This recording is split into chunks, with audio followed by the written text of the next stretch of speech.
তো বিশেষ কিছু বলার নাই, আমরা আজকে মনোজাত করব আমাদের জনাব কোকো মরহুম কোকো সাহেবের জন্য ও খালেদা জিয়ার রোগ মুক্তির জন্য। দেশের শান্তি শৃঙ্খলা ফিরে আসুক। দেশের আমাদের যে একটি চক্রান্ত বাহিরে চলতেছে, সেই চক্রান্তকে আমরা নস্যাৎ করে আমাদেরকে একটি সুনির্দিষ্ট সুন্দর দেশ গড়ার গণতন্ত্র উপায়ে আমরা যাতে দিক নির্দেশনা পাই এবং চলতে পারি। বিগত দিনগুলোতে আমাদের যে একটি অরাজনৈতিক বা স্বৈরাচারী মনোভাব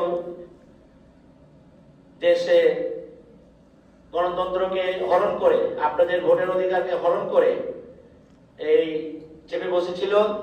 এই জন্য আমরা আমাদের 17 বছর আমাদের দেশ নেত্রী বেগম খালেদা জিয়া তিনি জেলে কারাবন্দী ছিলেন এবং তারেক রহমান উনি দেশের বাহিরে ওনাকে বিভিন্নভাবে মিথ্যা মামলা দিয়ে জড়ানো হয়েছিল।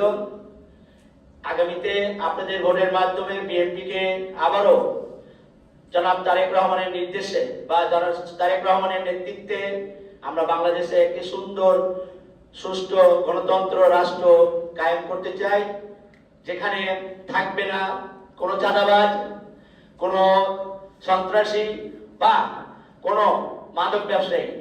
আমরা জিরো টলারেন্স আমরা করব মাদক ব্যবসায়ীদের বিরুদ্ধে। ইনশাআল্লাহ এই এলাকায় যারা ব্যবসা বাণিজ্য করবেন শান্তি শৃঙ্খলা এবং সন্ত্রাস মুক্তভাবে ব্যবসাভাবে নির্ভয়ে করবেন ইনশাআল্লাহ। সেই সাথে আমরা আপনাদের কাছে আবারও দোয়া চাই যাতে আমাদের দেশ নায়ক তারেক রহমান যাতে বাংলাদেশে ফিরে আসেন। উনি আসলে আমাদের বিভিন্ন রাজনীতিক যে এখন অপকর্ম চলতেছে সেখান থেকে আমরা মুক্তি পাবো ইনশাআল্লাহ। কারণ আমরা এখন কিন্তু মা বাপ ছাড়া, একজন গার্জেন ছাড়া একজন বাচ্চা বা ছেলে মেয়ে ভাই ব্রাদার আমরা কেউ ক্ষমতায় বা কারোর কথা মানতেছে না।